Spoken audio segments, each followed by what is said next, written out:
My name is Linda Cirulli-Burton, and welcome to the channel that I've named Above the Battleground, ACIM.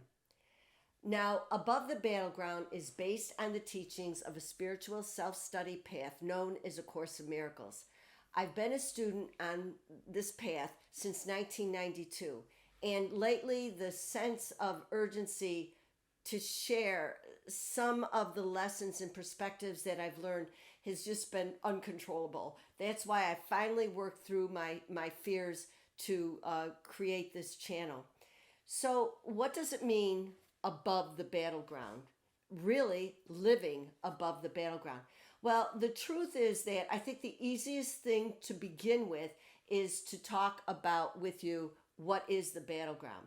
And the battleground is actually all these forms, these bodies, psychological and physical forms called bodies that are playing out our own versions of our own nightmares. But basically life on the battleground really is a nightmare. So what is it like?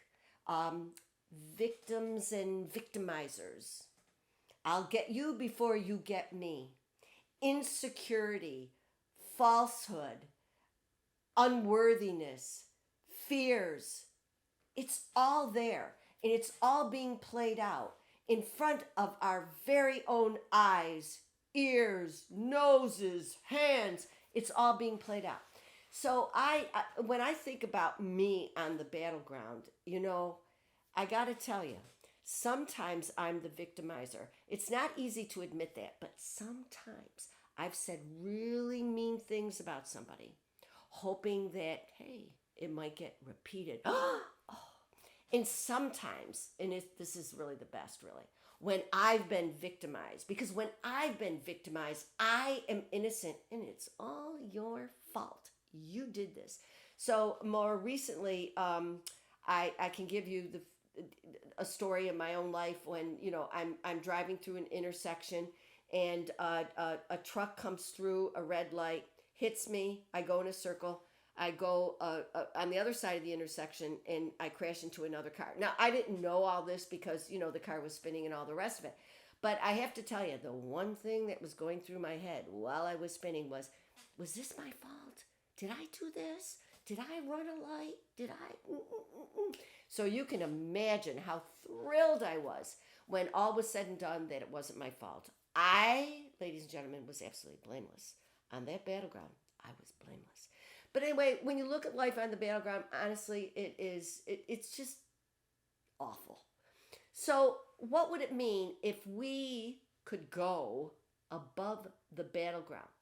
Well, I want you to imagine for a moment that we are only mind, okay? We are not what appears to be skin and bones, and we're not that. Let's just say that we're mind, and that the mind contains the brain and the body, the psychological body, our personalities, as well as our physical body is contained within the realm of the mind.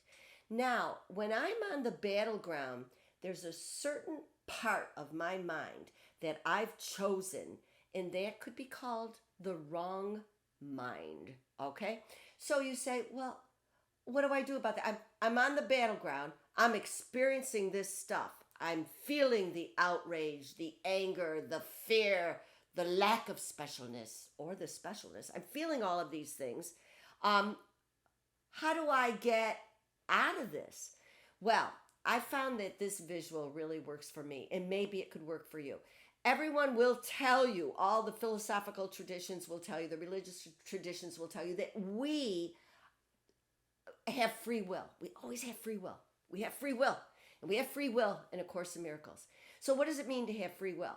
Well, if I am just running around the battleground feeling crazy and wild, where's the free will? I'm victimized. I've been accosted. You hurt my feelings. Hey, where do I go with that? Well, just imagine that in our minds, we crawl up, and there is the decision maker. The decision maker is waiting for us to get back to it inside of our minds.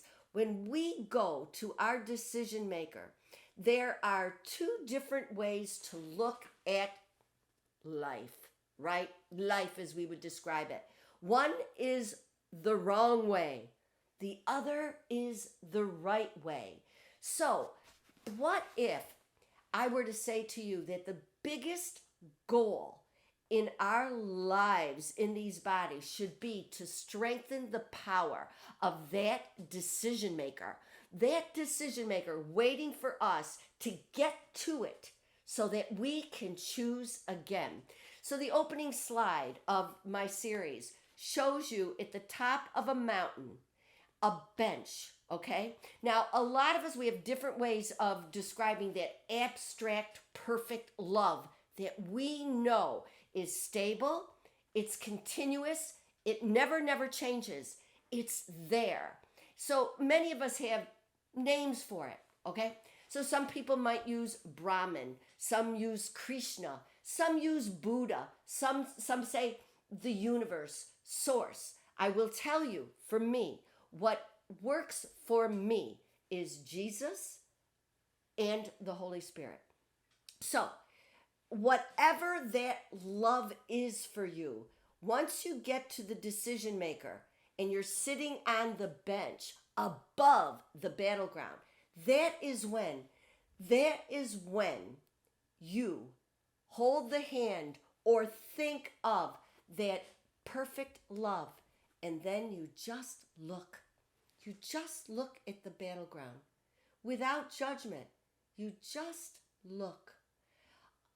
And I will say to you that my sister Chrissy is always saying, I look at everything as though I'm watching a movie, which I think is fabulous. I'm watching a movie. And that is her spiritual way of dealing with the battleground. Other people talk about being an eagle on its perch, and you're looking down, and do the best you can. Don't go down there. Just look. Stay on your perch, right? But for me, it is sitting on that bench, holding the hand of Jesus, who for me represents perfect, stable, uncomplicated, beautiful love. And with Jesus, I look there at the battleground, and eventually sitting there with him, I find that peace. Now, we have the decision maker, and then we have the wrong mind, where the battleground is, and then we have the right mind. When we choose to sit still with love, with peace, we are choosing the right mind.